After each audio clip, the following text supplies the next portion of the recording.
এক যুগের বেশি সময় ধরে বন্ধ আছে ভারত পাকিস্তান দ্বিপাক্ষিক সিরিজ।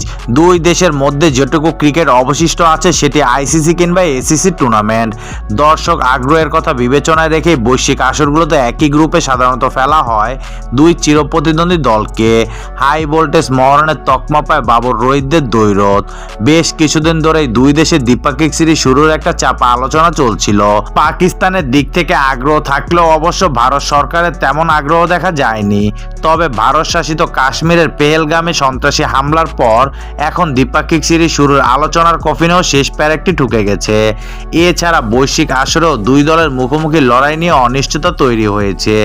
ভারতীয় সংবাদ মাধ্যমের প্রতিবেদনে বলছে, ভারতীয় ক্রিকেট বোর্ডের তরফে আইসিসির কাছে চিঠি দেওয়া হতে পারে যেন কোনো বিশ্বকাপে আর পাকিস্তানের সঙ্গে ভারতকে একই গ্রুপে রাখা না হয়।